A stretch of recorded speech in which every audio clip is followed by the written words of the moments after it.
Today I will be identifying how to use Marxism and how it impacted soldiers and the things they carried. The Things They Carry delivers fiction war stories to readers. Throughout the book, as a reader, we can tell how the Vietnam War carries different experience for each soldier. We must imagine what it felt like leaving their safe homes in America and going off into a foreign country, Vietnam, wondering if they're going to live throughout the day. Going to war meant these men were fighting for their country, and this where Marxism comes into play. Communists of both sides are trying to overthrow capitalism. This is why war exists and soldiers are put at risk. Communism. Reading this book, readers are put into the soldiers' shoes as if we were there. The text gives vivid stories explaining and showing in detail how they were impacted by this communist-based war. They were in a battle they did not want to be in for America. It just makes you stop for a minute and think, what's morality? It is about death and life, says Milwaukee Journal, and I believe that to be completely true. Soldiers face everything a person will experience in life, but in a war situation. The author, Tim O'Brien, didn't want readers to pity him for having to be in the war. Rather, he wants us to realize what it feels like to actually be in the war, not just a textbook definition, but a real experience.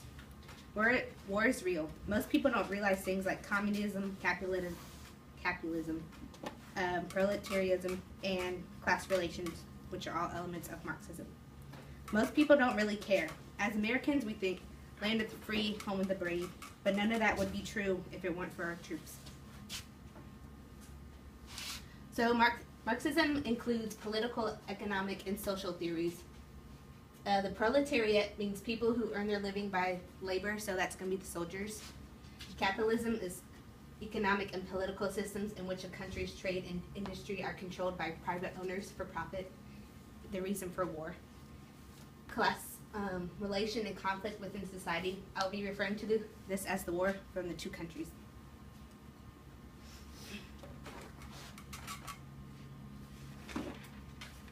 For my presentation on how Marxism impacts soldiers of the war, I will be focusing on the chapter entitled How to Tell a True War Story. The title basically explains itself. In this chapter, Tim O'Brien breaks down to a true war story for the readers. To begin with, a war story is not moral. A true war story is never moral. It does not instruct nor encourage virtue, nor suggest models of proper human behavior, nor restrain men from doing the things men have always done. If a story seems moral, do not believe it. If at the end of a war story you feel uplifted, or you feel that some small bit of rectitude has been salvaged from the larger waste, then you have been made a victim of a very old and terrible lie. There is no rectitude whatsoever. There's no virtue. With this being said, there can be only right and war. There can be no right and war. To be moral means to be good, righteous, just. Where's the just in war? Why should innocent men have to go to risk their lives for their country's higher power? Marxism. Soldiers in war are proletariat. Serving in the war is their way of life. They are getting paid to put their life on the line for the sake of battle. In this book, soldiers constantly face death, friend or foe. The text refers to this as evil. In a war story, it's hard to separate what happened from what seemed to happen. In any war story, but especially a true one, it's difficult to separate what happened from what seemed to happen. What seemed to happen becomes its own happening and has to be told that way. The angles of vision are skewed. The pictures get jumbled, you tend to miss a lot. And then afterwards, when you go to tell about it, there is always that surreal seemingness which makes the story seem untrue, but which in fact represents the hard and exact truth as it seemed. Reading the text, it tells us when they come across death, they would look away and look back. Adjusting to death is a very hard thing, you could imagine. It's not every day in America you see your best friend die in a most tragic way.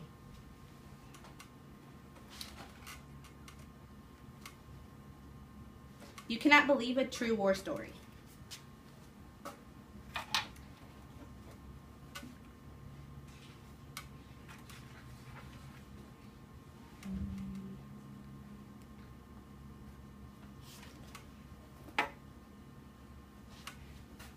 When at war, your mindset can change and usually will be altered.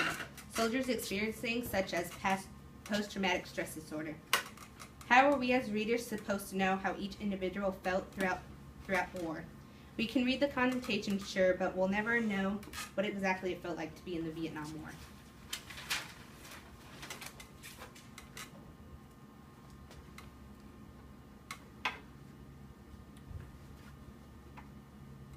Tying into this, you can't really tell a true war story. From this claim, I will be reading a situation or story from one of the soldiers in the war. God's truth, Michael Sanders said. A 6-man patrol goes up from the mountains on a base listening post operation. The idea is to spend a week up there, lie low, and listen for enemy movement. They've got a radio along, so if they call any suspicious anything, they're supposed to call the artillery and gunships. Whatever it takes. Otherwise, they keep strict field discipline, absolutely silence. They listen. So what happens is these men get themselves deep into the bush, all camouflaged up, and they lie down and wait. And that's all they do. Nothing else. They lie there for several straight days. And men, I'll tell you, it's spooky. So after a couple of days, the guys start hearing this real soft kind of whacked up music. Weird echoes and stuff. Like a radio or something. But it's not a radio. It's this strange gook music that comes out of the rocks. Far away sort of, but right up close too. They try to ignore it, but it's a listening post, right? So they listen. And every night they hear that crazy gook concert. All kinds of chimes and xylophones. I mean, this is a wilderness. No way it can be real. Naturally, they get nervous. One guy sticks juicy fruit in his ears. Other guys almost flip. Thing is, though, they can't report music. They can't get the horn and call back to base, say, hey, listen, we need some firepower. We gotta blow away this weirdo gook music rock band. They can't do that.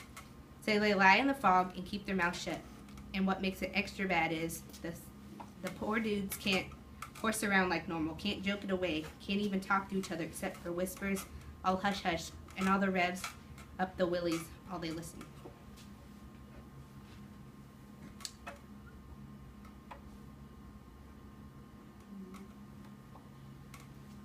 One night they started hearing voices. The guys try to be cool, but they just lie there and groove. All these different voices, not human voices though, because it's the mountains. Follow me, the rock, it's talking. The fog too, the grass, and the mongooses. Everything talks. The trees talk politics, the monkeys talk religion. The whole country, Vietnam. The place talks. It talks. Understand? Nam. It truly talks. Here we can see the wars driving the soldiers out of their right mind. They say the trees talk politics and monkeys talk religion. Tells the readers how scared and freaked out they were about facing the other communists of those mountains. The guys can't cope, they lose it. They get on their radio and report enemy movement. A whole army, they say, and they order up the firepower. They get artillery and gunships. They call in airstrikes, and I tell you, they crash the cocktail party. All night long, they smoke these mountains. They make jungle juice. They blow up the trees and glee clubs and whatever else there was to blow away. Scorch time, they walked napalm up and down the ridges. They bring the Cobras and F4s and use Willie, Peter, and HE in incendiaries. It's all fire. Those mountains burned. After all this was done, soldiers were exposed to silence. Silence was their true enemy. Here, nothing was almost like being dead to the soldiers. Later on page 73, Michael Sanders, who told the story, explains the situation. The quiet, just listen. There's your moral. What he means by this is the soldier in his story were anticipating a foreign attack. They could not wait and see. They put their insecurities into the mountains just to have a peace of mind. It said that the quiet was their moral.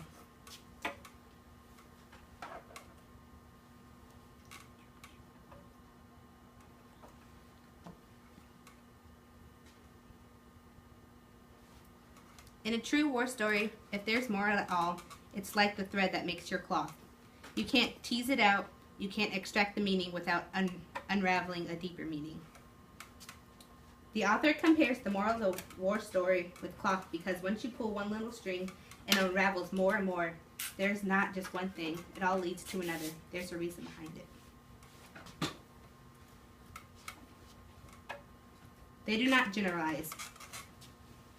True war stories do not generalize. They do not indulge in abstract for analysis. This example comes straight from the book also. For example, war is hell. As a moral declaration, the old truism seems perfectly true, and yet because it abstracts, because nothing is generalized, it can't believe to be with the stomach. Nothing turns inside. It comes down to gut instinct.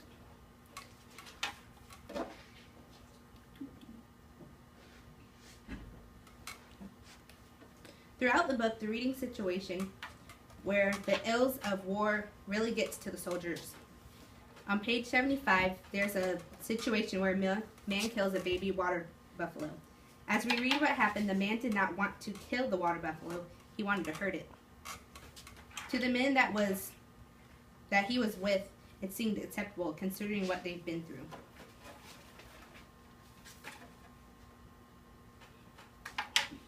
After all was said and done, flipping over to the next page, the soldier says, "Well, that's Nam," he said. "Garden of evil. Over here, man. Every sin's real, fresh and ordinary."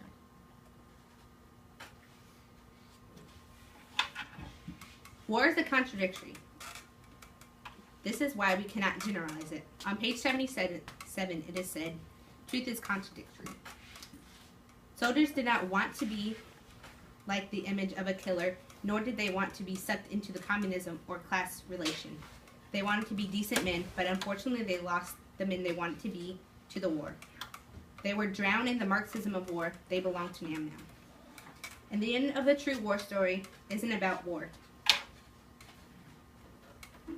It's about the special way the dawn spreads out on the river when you know it must be crossed the river and march into the mountains and do things you were afraid to do.